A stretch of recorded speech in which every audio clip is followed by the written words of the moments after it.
his cinema is about the characters. They are strong, they are survivors, even all the traumas, even all the worst things they went through.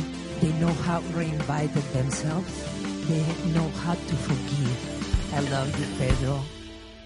Hello everyone, and welcome back to Let's Take 5, the podcast where we take a cinema legend and take 5 of their films to highlight their excellence and range. My name is Austin Luger. My name is Eric Martindale. And we are here on our second week of our Pedro Almodovar 5. Last week we covered his comedy Woman on the Verge of a Nervous Breakdown. Coming up we have Talk to Her, Volver, and The Skin I Live In. But first we're going to go with his first real big critical success internationally with All About My Mother. This is the 1999 film, which won the Oscar for Best Foreign Language Film. It is about a woman who, very early in the film, she loses her son in an accident, and then, kind of during her mourning period, tries to track down the father of her son, who is now a gay man living as a woman. I forget where. It's in Spain, a different kind of part of Spain. And along the way, she kind of meets up with one of her old friends from her old life, a transvestite named Agrado. And also she meets a young nun who is having her own series of difficulty. Young pregnant nun, played by Penelope Cruz.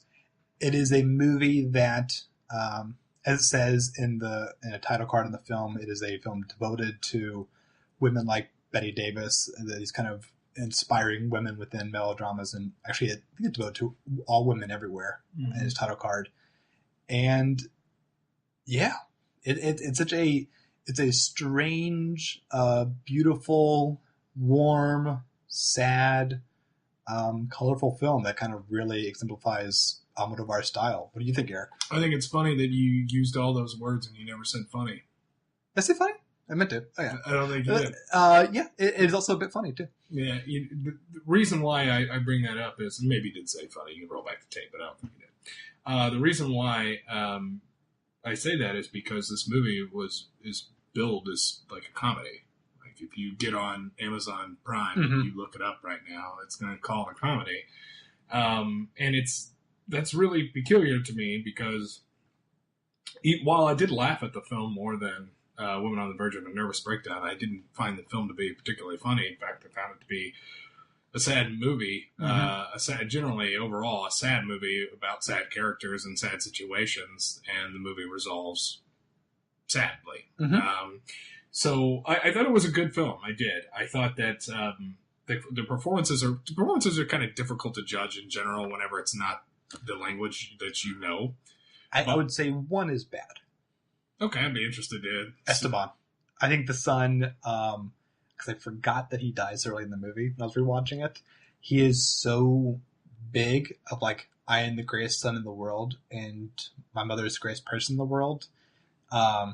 He almost looks like he's like an angel before he dies. Yeah, but I almost felt like that was, not that this, I hate when people say that what I'm about to say, so you could probably throw this back to me in the next 20 podcasts somewhere, but I do think that was kind of the point, right? I mean, I think so. He's presented as an angelic type of character in order to, because he's not going to be in the film very long, and in order for us to actually sort of feel his death, I mean, you get a natural empathy that comes with the death of a son anyway, that just people are going to feel, but also they, I think, put some nuggets on some meat on the bone there for us to feel like, oh, this was not just her son that died, this was her very great son that died. But to your point, I gotta say, the beginning of the film, I was a little confused. I thought that they were lovers.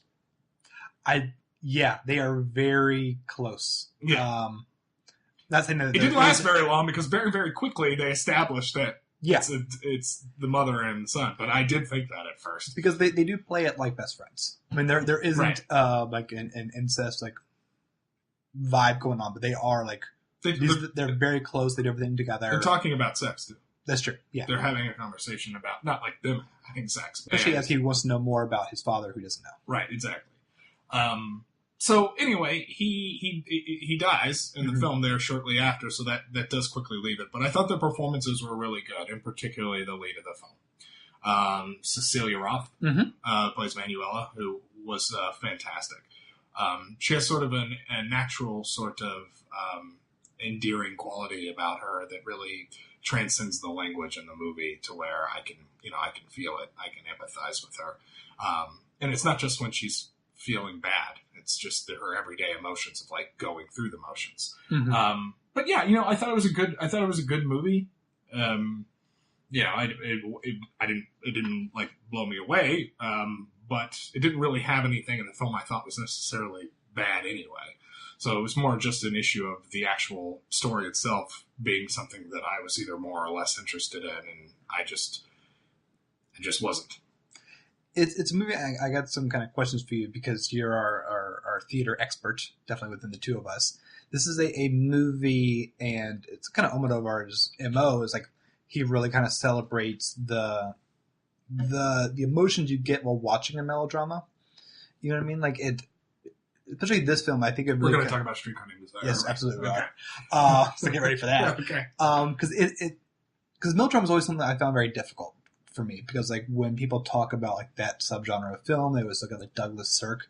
I think his films are very pretty, but I don't actually care about any of the characters. Well, I mean, the kind of odd issue there is you kind of really have to define melodrama because melodrama in the traditional sense means something like a Tennessee Williams, Streetcar Named Desire, something like that. But that's not actually what it means in the general sense, because Die Hard is a melodrama. Wait, how so? Because it's an action movie with crazy mustache-twirling villains, and characters are all archetypes, and the characters are bombast. I mean, a melodrama can be the Hamburglar tying someone on the train tracks while the train is coming, and then the big hero comes and saves the day. It's just, by definition, it can be that. Right. In the traditional sense, we know it as something that, melodramatic being something that is typically sad or over-sentimental.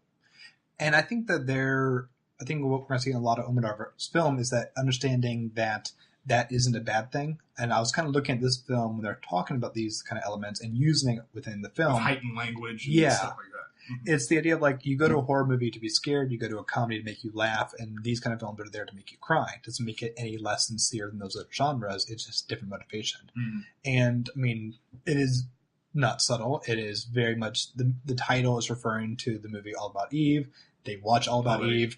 There is an actress rivalry, which is like All About Eve in the film. Intentionally on the nose. Yeah, and the other one is that the character. Played by Celia Roth, Manuela, she used to act in the play Streetcar Named Desire. They go see it on the night that her son dies in this kind of like really artistic, like more modern setting. Still the play itself, but it has much more of a kind of postmodern look on stage. And then she eventually starts to act in that play again as she's kind of following the yeah, company. I mean, okay, so it's kind of interesting because you have the tale of two stories being presented here in the guise of this movie, because you have All About Eve, but you also have Streetcar Named Desire, which are very different stories, but both have elements that this film borrows from. Streetcar Named Desire's main character, Blanche Dubois, in the film is a story about a woman that's very, very much past her prime in her mind. Yeah, she is now an older woman. She doesn't get the gentleman collars that she used to have, and there's this implication that she is not happy with her transition into a different phase in her life. The play often also references that the boy died. I mean, that's a thing Blanche Dubois says a lot in the play, which I've always taken to believe a lover that Blanche Dubois had at some time, a young woman or a young boy that was in love with her. But it could have a double meaning here when they talk about... I mean, I don't think the line from the play is actually said in the movie. No. But it is referenced in the play a lot by Blanche Dubois. There was a tragedy that happened to a couple. They lost Belle Reve, which was the home that they all grew up in, and that the boy died. So someone out there in Tennessee who's a Tennessee Williams fan is probably screaming at me saying it's a direct reference to this thing. But it's definitely a character from her past that died, just like in her life that no one knew about, which is very similar to what is happening with Manuela in this film. Yeah.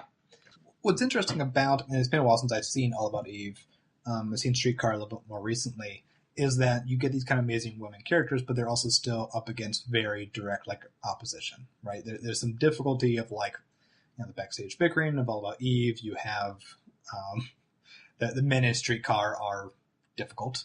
Yes. And this is a movie without that kind of direct opposition. It is more of a movie that's saying life itself is very difficult. The death of her son was an accident. Even when confronted, because what happens is that they're waiting out in the rain for the actress in Streetcar Named Desire to kind of come out so we can get her to sign her playbill. He tries to kind of knock on the door of the car.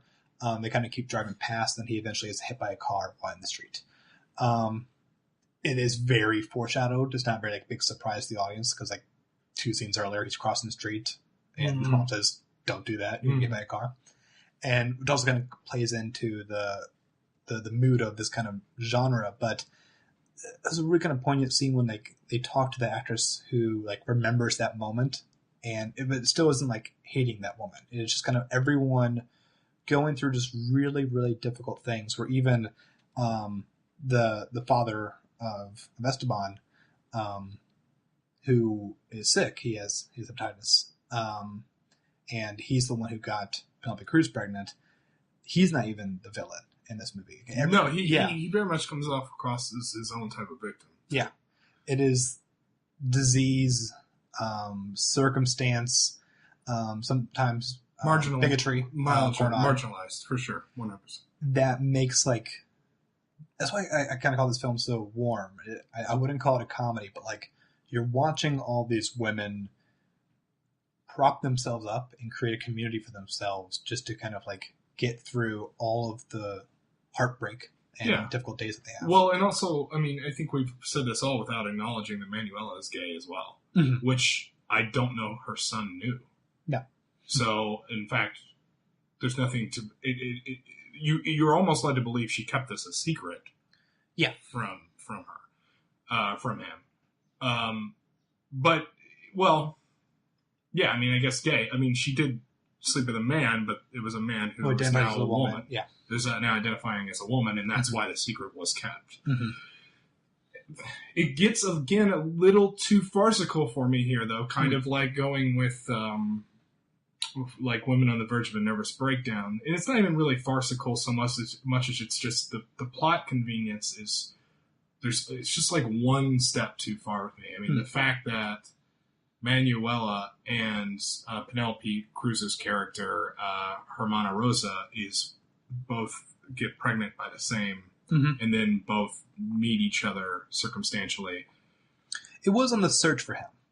It was on the search for him. That is true, but she found him not related to this. She found her not related to the search. Correct. She met her through, when maybe that is kind of the same thing, but she met her through her best friend too, who's a transgender woman too. So I think that because we're going to see a lot of heightened stuff kind of through all these films, but I think I found this interesting because that could be a moment where she could dismiss this character because okay, you have also been what's the victimized, right word? Victimized by this guy, or you both suffered the same exact trauma, right? So. And to kind of embrace that in this kind of supporting each other, especially because to me, Penelope Cruz's character exemplifies so much about, I think, the kind of great aspects of religion, of the idea of not turning a blind eye and love thy neighbor, even though what she's doing is actually kind of going also against living the church. With your mistake, though. Yes, absolutely. Taking responsibility for your actions. Yeah. And the way that just immediately both women just kind of support each other, and especially as it becomes more difficult because Penelope Cruz is sick. Is very, very sick, and especially as the sicker she gets, the more kind of her family turns away from her. And then she has this kind of community of these women. I thought it'd be just so powerful. And even though they are there by this kind of contrivance, it is... I think it ends up being more beautiful. It justifies the means. I feel like it's even more poignant because they have those connections. It isn't just 3 strangers. Right, I guess. You're right. I mean, you've convinced me. There is definitely an element of the same tragedy, sort of, to binding these 2 women together, as opposed to tearing them apart. Yeah, which is what would have happened in every other story. Yeah, I mean, that's we see women are often pitted against each other in media, period. And and that's just something you would expect here. But it was kind of nice to see them sort of bond over it. In fact, Penelope Cruz's character in the film almost seems surprised by it. Yes, he's surprised by the kindness she's seeing from her, also because of the fact that she's a pregnant nun. Mm-hmm. She's a pregnant nun impregnated by a transgender female. And now has hepatitis C. Yeah. So there's many rivers to cross there, and she is definitely not expecting the kindness. And actually, it really, really works. I do want to say, like, Penelope Cruz's performance in this film is quite good because the character naturally probably will engender some sympathy just the way it's written on page to most people. But Penelope Cruz is one of those actresses that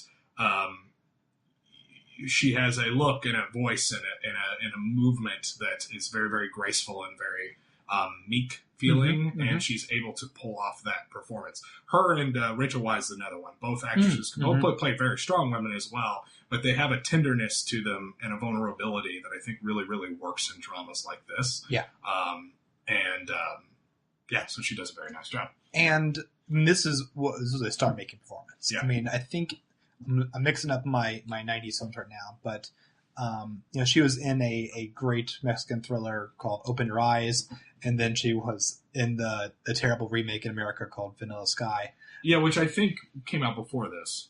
Yeah. And that one, I mean, she is a side character. She's more as a symbol of beauty and mystery in that movie. Again, she's very good in it, but this is where it's like, holy crap, up for 1 billion awards across the country. And like, you probably just pissed some people off by saying you didn't like Vanilla Sky.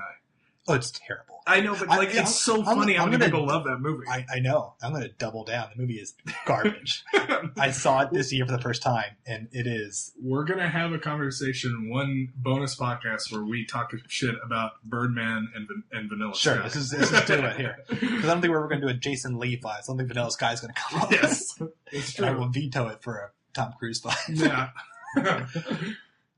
Anyway, I hate Vanilla Sky. Yeah. Original's pretty good. Open your eyes. But the phrase in Spanish, but I'm not going to butcher that on this podcast. We're going to do that for 3 more weeks, me butchering Spanish. Yes, exactly. But yeah, she's so good and so like instantly good, has that amazing presence, and there's a reason that she keeps working with Almodovar to such great effect. He knows how to keep using these kind of brilliant actors.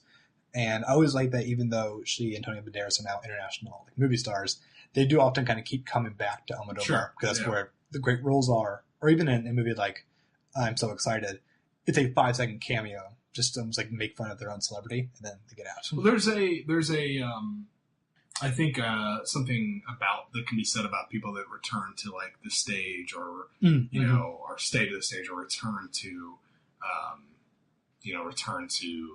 acting with the same director, or returning to the same type of script. I think that sort of romanticizes the idea of the actor for people. So we all kind of like that. Yeah. We all think that's cool because at that point, you at least feel like it's about the art, not necessarily about the compensation. It's like people go, why isn't Ian Holm in more movies? It's because he was acting on stage his entire life for 40 years. Yeah. It's not like he wasn't acting. It's just like that's not what he was interested in doing. You just weren't in that city. Exactly. You just weren't there. It's not like all of a sudden, Ian McKellen popped up as Magneto in X-Men. Like, he was around. He was doing his stuff. Yeah. And there is something also about that kind of like director-actor combo when they kind of keep going back to that, not just because like for profit, like Mark Wahlberg and Michael Bay. It is something where like you watch an auteur like Almodovar, who writes all his own movies, to give them a new performance. Like, we talk about the grades to go back to the first episodes of this podcast.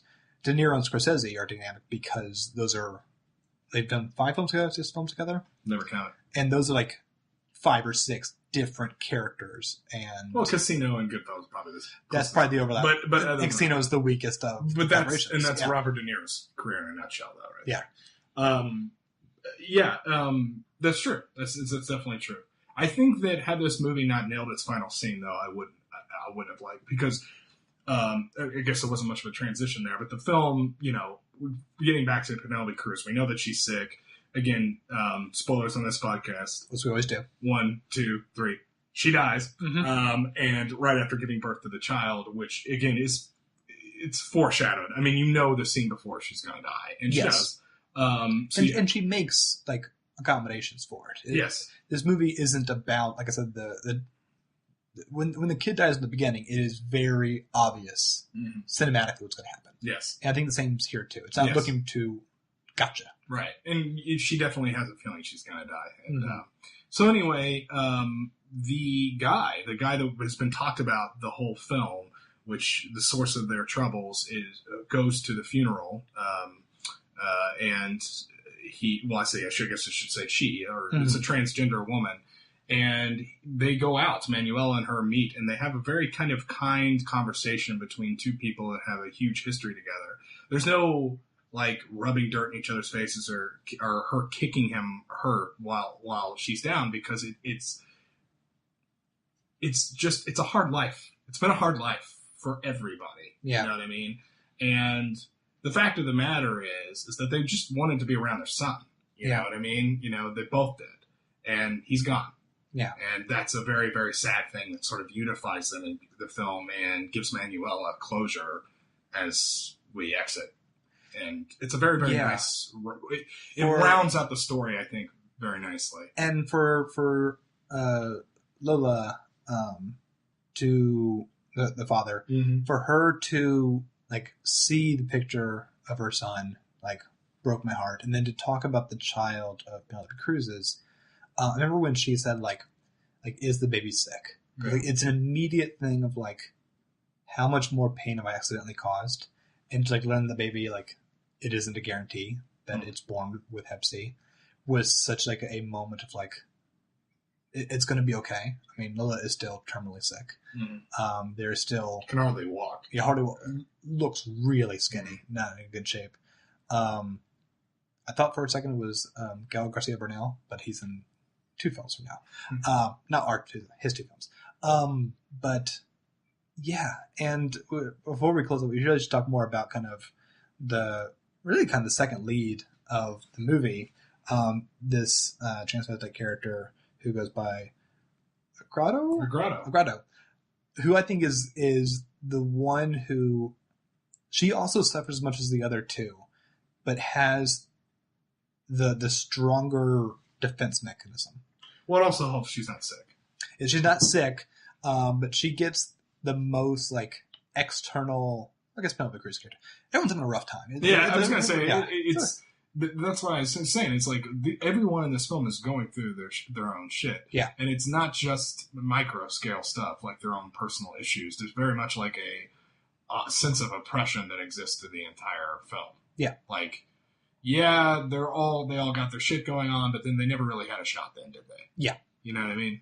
And that's why it feels like a support group of that, like, it's a support group like, I've never been to like any kind of the support groups where we sit in a circle, but when they're depicted in movies and TV shows, it always feels like a requirement that you kind of think you'll get better if you kind of keep doing this kind of hard thing. Whereas this is a community of support that they're just so happy to have each other that they make their times better. Like it just seems so warm and kind.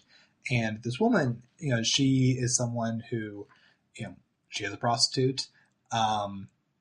She's also just so funny and has a major stage presence. So even when you have people look at her like a freak or an anomaly and just kind of keep demanding things of her and kind of think of her less as a person, she's able to kind of take that and use it to kind of still become the best version of herself that she wants. That scene where like she was like heckled on stage when they had to cancel a show, and then she uses that to become this one woman show that is so funny, but also being so truthful and open and vulnerable of how she literally like physically remade herself with all the surgeries to kind of be her best self. It was great. I love all these characters. So and much. She's stalling because their version of Streetcar Named Desire can't go on. Yes. So these people buy a ticket thinking they're going to see Streetcar, and she comes out and does a comedy routine, and they enjoy it. Which is one of the... When they talk about Streetcar and the other iterations of this film, they're never subtle. But the idea of like, here is the melodrama you want to see, but what I'm presenting you with this film is an equivalent. So the audience still got their money. Like it is very much in debt, and again, it's not a remake, but it is Almodovar. This is where he really came into his own. I think this is the first film that begins with, an Almodovar film. It's not a film by Pedro Almodovar. It's just going by now his like legendary name, just Almodovar. Much like a Spike Lee joint. It kind of becomes the intro of his films. And good shit. It's a good movie. It's a good movie. Any final words? Yeah, no, I agree with that. Just my assessment. I think it's a good movie. I think that if the subject matter is probably something you don't feel like you'd be interested in, I think you might surprise yourself. I think you might like it. It really is. It connects on a human level. I think that not every movie is able to do. So it's not like an issue film. It's not like my least favorite example is like The Imitation Game. Yeah. Like this is this story in the bluntest way possible. Like this is what bigotry looks like. Someone screaming and pointing a finger. Yeah, this is quieter in it, and because it has to be. Yeah, like they're in the movie. They're like you said, they're their own support group. Yeah, they're not judging each other. No. So that's not going to be what the film's about. And even though we have some characters like the actress who initially like is judging one of them, they come around and kind of become part of the group as well. Just a nice transformative film. Sure. We'll be back next week with another film by Pedro Almodovar. We'll be talking about the film Talk to Her. Until then, you can go to theartofmore.com, leave a comment there about this film or any other film. While you're there, check out some other cool podcasts. Yesterday's episode of The Immortals, we covered a Luis Buñuel film. So we got two major Spanish directors. I just kind of realized in college, I wrote papers on both of them in Spanish class. Weird coincidence. Also, we talked about Saturday Night Live, which has nothing to do with any things we talked about today. I'm sure Penelope Cruz is hosted. I'm not going to look that up. Also, you can check out Ad Absurdum. They are an awesome podcast where they are lawyers talking about real-life implications in pop culture. Check us out at The Immortals Pod on Twitter. You can follow us on iTunes. And special thanks to Adam Lord for all of our spiffy music.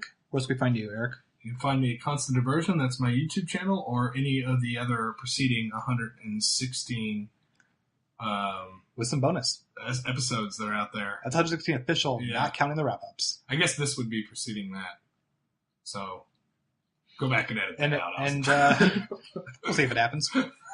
You just learned. And it's been 7 days. People are anticipating. Have you joined Twitter yet? I have not joined Twitter All right, we'll be back next week to see what's up with that. Don't follow me either. All right. Thank you all for listening. My name is Austin Digger. My name's Eric Martindale. Bye, everyone.